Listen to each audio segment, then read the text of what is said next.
Let's get to Jacques Cailloux, Chief European Economist at RBS. Hi, Jacques. Morning. Should we be surprised by Merkel's stance? That's what I was going to say. It's not very surprising. I think when the program was first constructed, the funding requirements were 160 billion and the landing was 110. There's 50 billion missing, and we are now at a point where a decision needs to be made.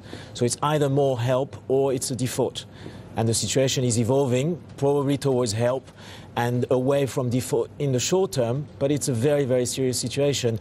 Germany needs some assurance on the Greek front that the privatization program will deliver some revenues, and that's, I think, what's currently being debated. So once we get that assertion, we can progress and come up with some sort of deal. Is that the idea? Yeah, I think there is also the IMF review, which is due potentially in a week's time, which is also very important in assessing the sustainability of the debt. The IMF needs to decide whether Greece is still on a sustainable path or not. That's a big question mark. 99%, I think, of market participants think it's unsustainable. Yeah. And yet, I think the IMF and European Commission and ECB do believe that this is still a sustainable path. Again, I think this will be the conclusion, which opens up the fourth tranche of payment for Greece, which is also important because they need that in the short term. So it's going towards more cash for Greece, but it's still a very bumpy ride around that decision. So more cash, extend maturities, lower the interest rate, but a collateral too, sort of a mix of everything. Is that the idea? Yeah, I think that's the idea. At the same time, the question is, where does the extra cash come from? And when looking at the European facilities, one thinks about the FSF. And then, again, it's not straightforward in terms of the disbursement. We're seeing this with the Portuguese situation, which is hanging.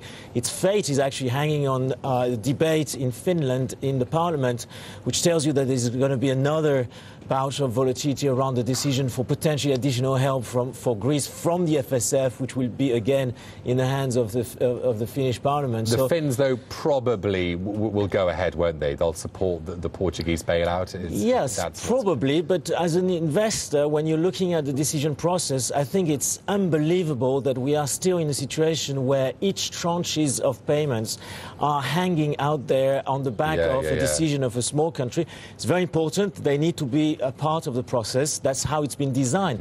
But it does create a huge amount of uncertainty, and every decision then ends up in a very, very tense situation. The rumour mill, Jacques, it's been in overdrive in the last 3 or 4 days, hasn't it? Since last Friday, since that Der Spiegel report about Greece saying, right, we're out of here, we want the drachma back. What does that tell us? Does that tell us there's a lack of good communication from policymakers? It's difficult, as you say, to make investment decisions in this environment, isn't it? It's extremely difficult for investors. I think investors look for clarity about the framework, and they're still not getting it. And I think it's not about complaining whether the private sector will end up participating or not. It's about having some form of clarity over the next couple of years about what the decision-making format is, and there is no clarity on that. There's a huge vacuum here, which is being used by these rumors which are filling up the hole here, and the communication is yet again falling short of market expectations. Why is that? Well, we know it's about Europe. It's a negotiation process which is extremely complicated, which involves many parties, and that's unfortunately going to last for quite some time because there is no light in sight in terms of the communication channels. Jacques, thank you very much for joining us today. Jacques there from RBS.